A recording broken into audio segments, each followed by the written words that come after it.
Caitlin Clark misses a shot.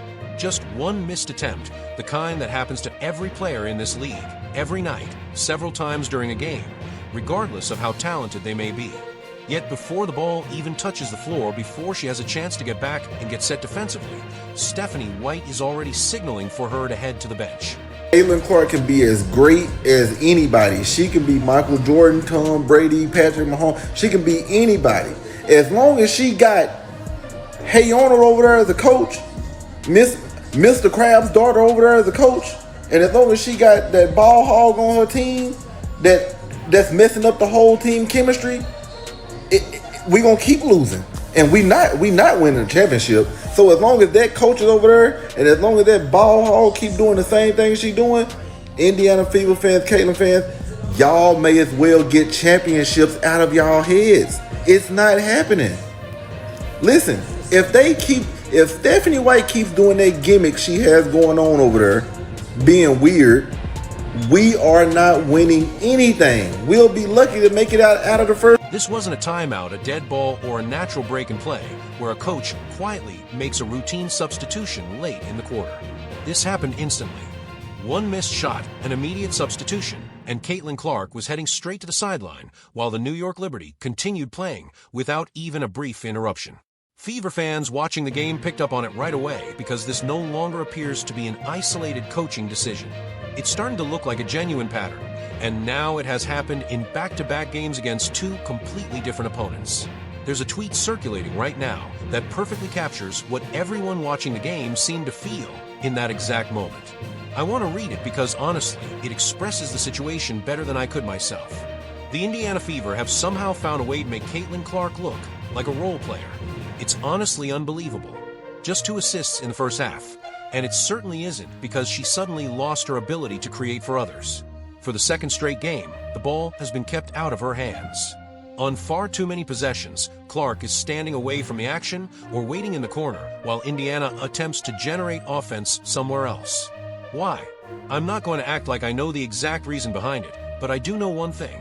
This team isn't better when Caitlin Clark is watching the offense instead of leading it. You have one of the most dangerous playmakers in basketball. Give her the ball and let her create. It really shouldn't be this difficult. Check out the best player in the league, but it sucks that she got a stupid coach and a ball hogging teammate. Indiana looking for their first lead. Clark behind picking them apart. Threes. Picking them apart. It's too easy. It's too easy. Look, breaking them down. But her coach, Word Waldo, Here's the cowardly dog. Like, what are we talking about? Hey Arnold sitting over there. Like she's pathetic, man. We need a new coach. Or Kayla needs to go. This is pathetic. She is putting on MVP caliber play, but she got teammates that wants to hold the ball like they Michael Jeffrey Jordan or somebody. Like, this is nasty. She's setting people up, getting people open, all type of stuff, busting people. 2 assists in an entire first half. And this isn't simply a poor shooting night, making the stat sheet look worse than it really is. Caitlin Clark averages more than 8 assists per game this season. Right now, she is one of the best natural playmakers in all of basketball. She's the kind of player opposing defenses build entire scouting reports around because of what she can do when the ball is in her hands. Yet for 2 consecutive games, in 2 different cities against 2 completely different opponents, the ball simply hasn't been in her hands enough for this offense to operate the way it was meant to. Stephanie White is a bozo bonehead, man. Get Caitlin Clark the hell away from this clown-ass organization. We got to get into this game, man. Y'all know Caitlin Clark played small forward for the entire first half of the game, all the way until about 4 minutes left in the third quarter when the Indiana Fever were down by 9. The girl was playing small forward. Aaliyah Boston brought the ball up the whole first 3.5 quarters. This is ridiculous. This is malpractice.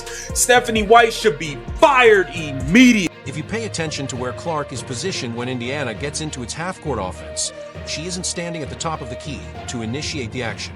She isn't bringing the ball up the court and reading the defense the way she has throughout the season, the style of play that has made her such a difficult matchup for every team on the schedule. Instead, she's placed in the corner. She's playing off the ball, arms at her sides, watching someone else attempt to create offense out of nothing, while arguably the most dangerous playmaker on the roster simply waits for a catch-and-shoot opportunity that may never come.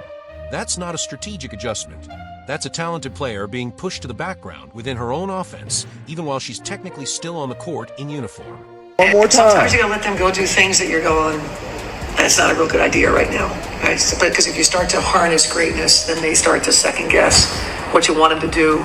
And this is the difference from a real, actual great coach and then Stephanie White. Stephanie White has this thing, and this is why I say she got all of the characteristics of a narcissist. Because Stephanie White wants to control, micromanage every single thing. And it was a clip going around when Caitlin played Toronto, I believe it was that game. And she crossed the girl up real bad. The girl went way, she started guarding her own teammate somewhere. And everybody was like, why didn't Caitlin take the three? And she was wide open. It goes back to that second guessing that Cheryl just talked about. Because every time Caitlin does something, who do you see in her ear on the sideline? Who do you see chasing her down trying to say something? Who do you see always on the sideline emoting, doing some type of weird stuff? Stephanie White. And I keep telling y'all, Stephanie White has been the problem. Let's rewind 2 games. Let's go back 2 games because this situation didn't actually begin against the Liberty. 2 nights earlier, the Fever were in Dallas facing the Wings, and Clark had one of the toughest shooting performances of her season, finishing for 15 from a field, a frustrating and unusually cold night by any standard. Even so, she continued creating opportunities for her teammates and collecting assists whenever she had the chance, but her role in the offense had already begun to decrease long before the final buzzer. Indiana ultimately lost that game 91-85. Meanwhile, Kelsey Mitchell had to take complete control, scoring 37 points and setting a new league record for consecutive 20-point games in a single season. Of course, Caitlin Clark, like I said, overall I thought she played pretty well, especially considering the circumstances. This was nifty. Right over the big on the inside. Not to mention, she had a nice step back 3 at one point in the game early. She got her shot going as the game went along. She didn't shoot the ball well to start it, and then wound up shooting the ball much better. But this was a nice, nifty step back. Cash. Kelsey also went over 20 points again. That's routine at this point. Here doing it with a boogie move on Jonquel Jones. Whoop! Got right by her. Now, 37 points from Kelsey Mitchell is an absolutely remarkable individual performance, and no one watching this is trying to take any credit away from her. She has been outstanding throughout stretches of this season and deserves full recognition for raising her game when her team needed her most. But there's an important difference between Mitchell naturally catching fire within a smooth, well-functioning team offense and Mitchell being given the ball over and over because the point guard who is supposed to orchestrate the entire offense has gradually been pushed away from her natural role.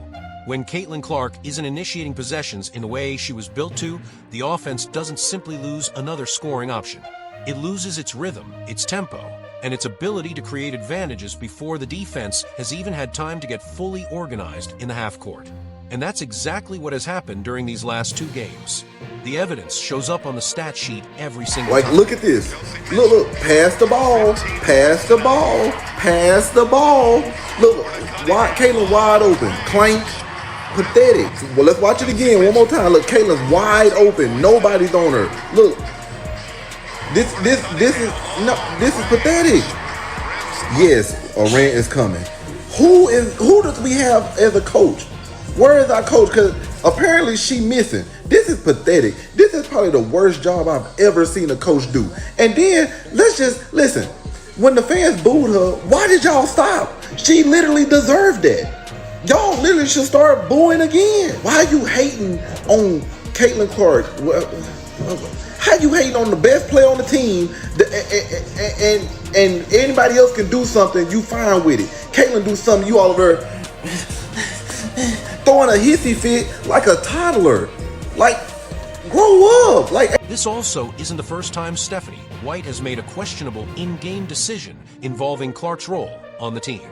Back in May against the Portland Fire, White took Clark out early in the first quarter of a game that was still very much within reach at that stage.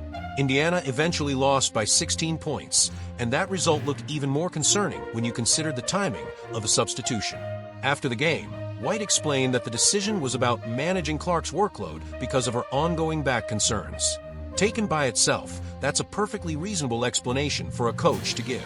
Nobody wants to see a young superstar forced to play through genuine pain just to chase one regular season victory in the middle of May. But when you begin putting these decisions together over the course of an entire season, a pattern starts to emerge that becomes much harder to explain through injury management alone, especially during stretches when Clark appears completely healthy and comfortable on the court.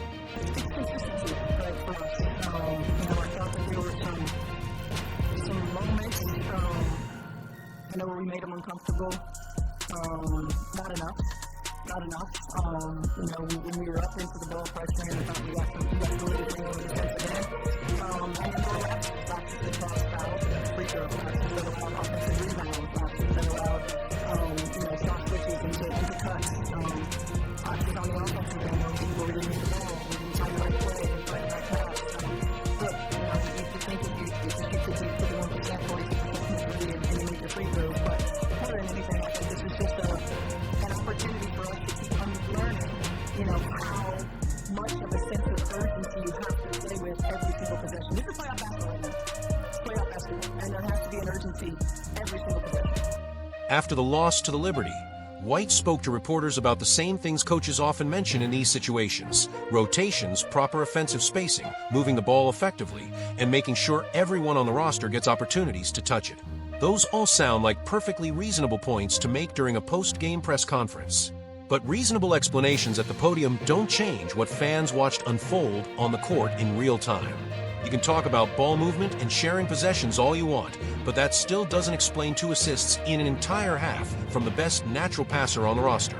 And it certainly doesn't explain why she's standing quietly in the corner while someone else is being asked to create offense from absolutely nothing. Here's what makes this entire situation so frustrating for Fever fans watching night after night. Caitlin Clark isn't simply a good player who happens to put up a lot of points. She's the player this roster has been constructed around from the ground up.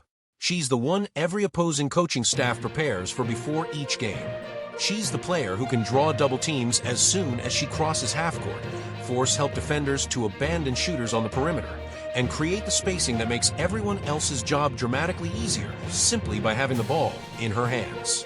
When you take the ball away from her for 2 consecutive games, you're not making the offense simpler or creating better balance. You're removing the team's biggest structural advantage against every opponent still left on the schedule.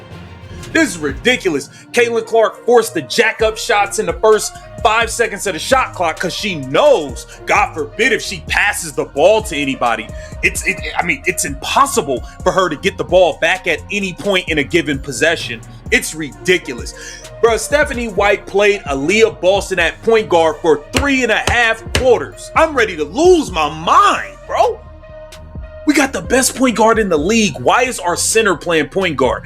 Meanwhile, Jonquel Jones was punishing her ass the whole first half. This is crazy, man. This is crazy, bro. Like, Kelsey Mitchell kept her streak going. That's all that matters around here, right? Kelsey Mitchell gets her streak. That's all that matters. Indiana Fever lose again. Coaching blunder. This was ridiculous, man. Caitlin. Go back just a couple of weeks and look at how this exact same roster performed when Clark was allowed to take control against the New York Liberty on August 11th. Clark finished that game with 22 points and 10 assists, recording her 10th double-double of the season, as Indiana dominated New York 106-92 on its own home court. That outcome wasn't a fluke, and it wasn't the result of meaningless garbage time numbers. It was Clark controlling the pace from start to finish, consistently finding shooters in rhythm, and applying sustained pressure on the defense because the ball was in her hands and the offense was operating around her natural instincts as a player. Now compare that performance with the last 2 games where the ball has gradually been taken away from her, where she's spent long stretches positioned away from the action, and where Indiana has suffered 2 consecutive losses. The difference couldn't be more obvious if someone had drawn it on a whiteboard just to make the point clear. Seems like Caitlin Clark is getting taken out of these games a little bit earlier than usual when we were going through those streaks. Shoot, I saw her play some entire first quarters when we were going through those multiple game one streaks. I don't know the last time I saw Caitlin Clark play an entire first quarter. I don't know what it is. Is Aaliyah Boston hanging out too much at the three-point line? I'm not sure what it is. Caitlin Clark's shot's not quite falling, and if it is falling, then suddenly we stop going, we take her out, and it just seems weird. Because for the most part, Lexi Hull, we can't blame Lexi Hull because she hasn't really been contributing most of the season, right? So it's got to be somewhere between the big three or the coaching. I don't think teams are playing us that differently.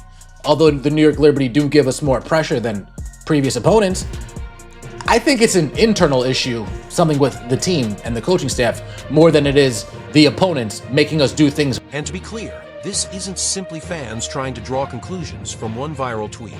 Throughout the season, reporting and public discussion have pointed to a possible philosophical difference between which shared responsibilities or place more of the offense in Clark's hands and allow her pace and creativity to drive the action. Even respected figures around the league, including Swin Cash, have publicly discussed on national television how much responsible Clark's natural style as a player and White's preferred approach as a head coach. The conversation has often centered on whether Indiana should use a more structured, deliberate half-court systemity Clark should have with the ball during fever possessions. That's a legitimate basketball debate, and reasonable. Informed people can certainly disagree about offensive philosophy in theory. But the results of these last two games are harder to debate. They're right there on the scoreboard for everyone to see. 2 games, 2 losses. And in both contests, the guard this franchise has built so much of its future around has looked less like the central force of the offense and more like a role player waiting quietly for the ball to eventually come her way. Y'all know Stephanie White potentially moved Caitlin Clark to a role player, making her second and third option, catering to Kelsey Mitchell to make sure she keep her 20-plus point streak going. Now, in the midst of her doing that, man, it is completely sabotaging the team. Kelsey Mitchell was the only person benefiting from this, and it's really kind of hard to gauge. Like, is they doing this so Kelsey Mitchell could land another max deal possibly somewhere else just if Caitlin Clark don't leave because they feel like they owe her that? Because to me, I don't think they owe Kelsey Mitchell anything. I thought this was about winning a championship, but clearly this has went from the Caitlin Clark show to the Kelsey Mitchell, how many points can you score tonight show. I am completely convinced. No doubt about it. Stephanie White and Amber Cox is spearheading this smear campaign for Caitlin Clark and Sophie Cunningham. Think about how strange that sounds when you actually say it out loud. This is a player averaging more than 20 points and 8 assists per game over the course of the season. A 3-time All-Star. Someone who has already rewritten multiple league records in just the past few months. Yet in these last 2 games, Indiana's approach has appeared to be taking the ball out of her hands instead of fully embracing the very qualities that make her one of the most dangerous players on the court every night. You don't usually see that kind of approach with a superstar when the team is trying to win. More often, it happens when a coach is committed to proving a philosophical point about prioritizing the system over individual talent. And right now, that approach appears to be coming at a real cost for the Fever in the win column. There's also a question of trust underneath all of this that deserves more attention. Every player in this league misses shots. Every single one. No exceptions. That's true at every level of basketball and on every court where the game has ever been played. The true measure of a legitimate go-to player isn't whether she makes every shot on a particular night. It's whether she's trusted enough to take the next one, and whether the ball remains in her hands even after the previous possession doesn't go the way everyone hoped it would. Right now, in Indianapolis, that trust appears to be wearing dangerously thin at the exact moment this team may need it more than ever. Clark at small forward. I mean, this is a joke, man. This is a joke. Caitlin Clark is rushing shots, missing open shots because she knows she has to hurry up and get them up. She knows I'm coming out of the game between the 4-minute, the 2.5 minute mark. I'm coming out. So I got to be aggressive early. She knows I cannot pass up any shot. I have to probe and look for my shot early in possessions, because once I pass it to Aaliyah or Kelsey or anybody, I'm never getting it back. This is a shitty situation, man. Pardon my language. I didn't want Caitlin Clark the hell off this team. I want Caitlin Clark the hell away from this front office. I want her the hell away from this goofball clown of a coach. None of this means Stephanie White is a bad coach overall. and it certainly doesn't rule out the possibility that there's a legitimate injury-related situation being handled behind the scenes, one that the public simply doesn't have enough information to fully understand. Clark has dealt with a documented back issue at different points throughout the season, and any responsible coach would have to think carefully about managing the workload of a player dealing with that kind of injury history. That's a completely fair consideration, and it deserves to be acknowledged honestly rather than ignored just to create a more convenient narrative.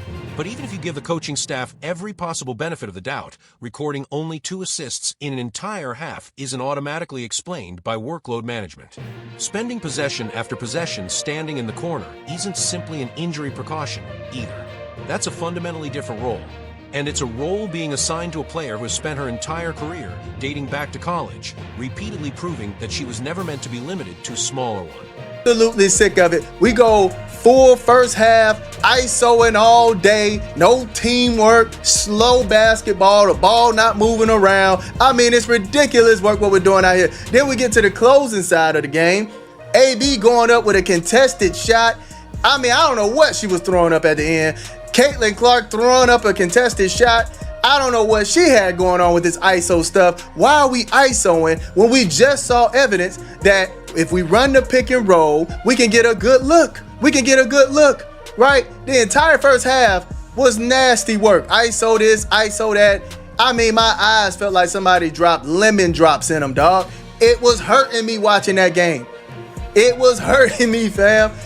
Oh my goodness. Then we get to the second half, we get to the third quarter, right? Late in the third, we start to figure out, if we run the pick and roll, we can not only get Caitlin a mid-range shot, not only get somebody a lay at the rim, we can also not take the shot and find an Aaliyah Boston in the corner. We can find a Sophie in the corner if we just take our time and focus and move the ball around, not panic. So, where does all of this leave the Indiana Fever as they move into this crucial part of the season?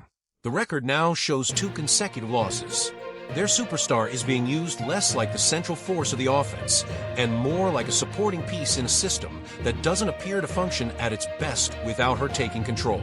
Their head coach is facing legitimate questions about trust and offensive philosophy at precisely the point when this team can least afford to be experimenting and figuring things out as they go. And then there's the fan base, which watched those 2 assists appear on the halftime stat sheet, watched the face of a franchise standing away from the action while someone else struggled to create points, and collectively decided this was something that couldn't simply be ignored and forgotten. Caitlin Clark is not the problem, and she never has been. She hasn't suddenly stopped being the most dangerous offensive weapon on this roster, and she hasn't stopped being the player opposing defenses spend entire scouting reports preparing to contain every single night. What's changed during these last 2 games is how willing the coaching staff has been to allow her to play that role when the team needs it most. Until Stephanie White puts the ball back in Clark's hands and allows her to lead the offense the way it appears this team was built to operate, these are the kinds of frustrating nights the Indiana Fever may continue to experience. Put the ball in her hands. It really shouldn't be this complicated.